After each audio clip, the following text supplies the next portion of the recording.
ஒரு சிவன் கோயில்ல எப்படி இருக்கோ அதே மாதிரி ஆற்றல் வந்து இங்க இருக்கு.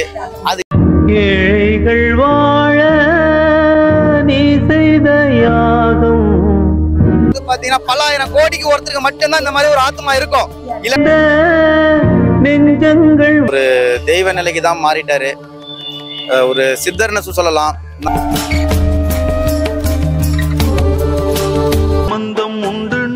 ஒரு மனிதன் அவர் இருக்கும் போதும் வந்து பாத்தீங்கன்னா ஒரு பேர்ல தானம் நடந்துட்டு இருக்கு. ஒரு மனிதன் அவருங்க இல்லாத போதும் தானம் நடந்துட்டு இருக்கு. இதுக்கு பேரு தான் தான தர்மத்துக்குள்ள பேரு. நீ செய்த விஜயகாந்த் ஐயாவை பத்தி பேசணும் அப்படின்னா ஒரு தர்ம வள்ளல்.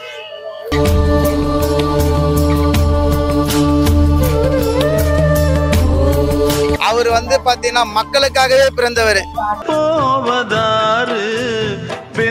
விஜயகாந்த் ஐயா அவர் வந்து ஒரு சித்தர் ஆயிட்டாரு, ஒரு தெய்வம் ஆயிட்டாரு.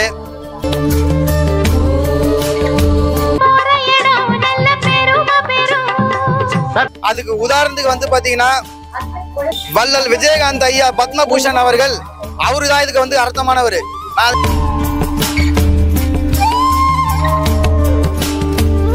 சொர்க்கத்தில் மதில் நிருப்புவை பல்லாயிரம் கோடியில ஒருத்தர் மட்டும் தான் இந்த மாதிரி பிறக்க முடியும்.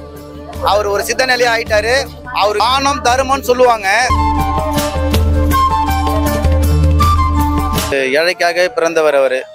புகழ் வாழியவே நெஞ்சத்தில் அன்புக்கு நாயகனே என் உயிர் தேசத்து காவலனே. தனக்கு மிந்தனு தான் தானம்னு சொல்றாங்க. ஆனா தனக்கு மிந்தனத்துக்கு தானம் என்று பொருள் என்ற என்னன்னு கேட்டீங்க அப்படின்னு பாத்தீங்கன்னா அவரு நினைச்சது சாதிக்கிறதுக்குள்ள டைம் ஸ்டார்ட் ஆகி போச்சு.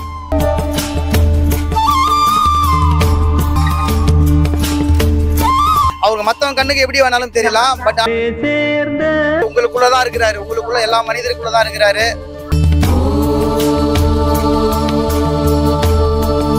ஜோரான தங்கரதம் அடனி தங்க கட்டி தன் உயிரை எப்படி பாக்குறாரோ அது மாதிரி வந்து எதிரில உள்ள உயிர் அதே மாதிரி அவரு பாப்பாரு. அவரை மிஞ்சிக்கிறதுக்கு இந்த பூலோகத்துல ஆளே கிடையாது. அந்த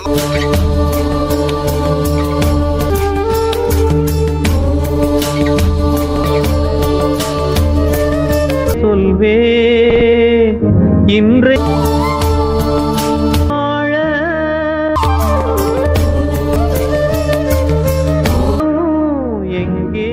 இறைவனுக்கு கோடான கோடி நன்றி. 5 பஞ்சபூதத்துக்கு கோடான கோடி நன்றி. 9 நவகிரகங்களுக்கு கோடான கோடி நன்றி. இந்த பூலோகத்தில் இருக்கும் எல்லா மனிதர்களுக்கும் கோடான கோடி நன்றி. விஜயகாந்த் ஐயாவை பற்றி பேசணும் அப்படின்னா ஒரு தர்ம வள்ளல். அதாவது வந்து ஏழைக்காக பிறந்தவர் அவர். வந்து பார்த்தீங்கன்னா அவர் ஒரு தெய்வ நிலைக்கு தான் மாறிட்டாரு. ஒரு சித்தர்னு சொல்லலாம்.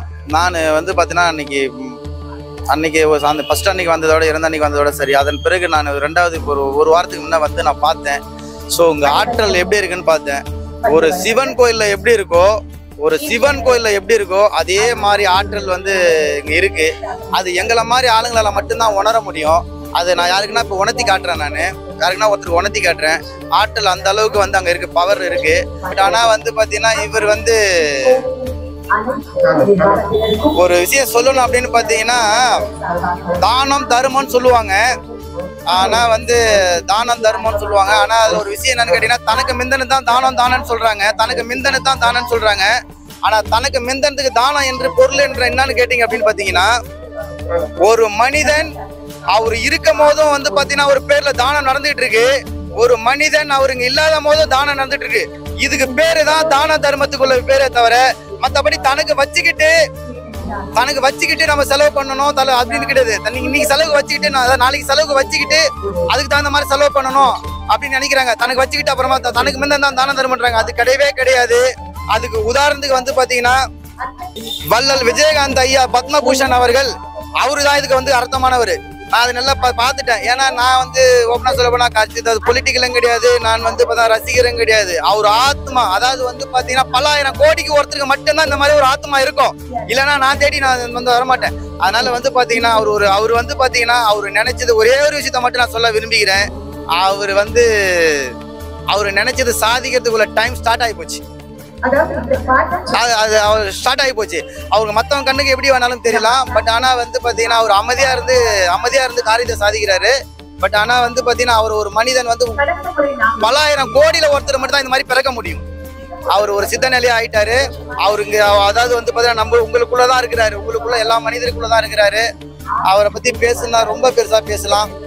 அவர் வந்து ஒரு சித்தர் ஆயிட்டாரு, ஒரு தெய்வம் ஆயிட்டாரு. அவர் வந்து பாத்தீங்கன்னா மக்களுக்காகவே பிறந்தவர். தனக்குன்னு அவர் வந்து தன் உயிரை எப்படி பாக்குறாரோ அது மாதிரி வந்து எதிரில் உள்ள உயிர் அதே மாதிரி அவர் பாப்பாரு. அவர்கிட்ட ஒரு 2 விஷயம்தான், அந்த கோபம் ஒன்று மட்டும்தான். அது மட்டும் இல்லைன்னா அவரை மிஞ்சிக்கிறதுக்கு இந்த பூலோகத்துல ஆளே கிடையாது. அந்த மாதிரி ஒரு கோபம் மட்டும்தான். மற்றபடி வந்து கோபமும் 2வது ஒரு உடல் அவர் கணிக்கல. 2 விஷயம் தான். அதை மட்டும் பார்த்து இருந்தாருன்னா அவரை மிஞ்சிக்கிறதுக்கு இந்த பூலோகத்துல ஆளே கிடையாது.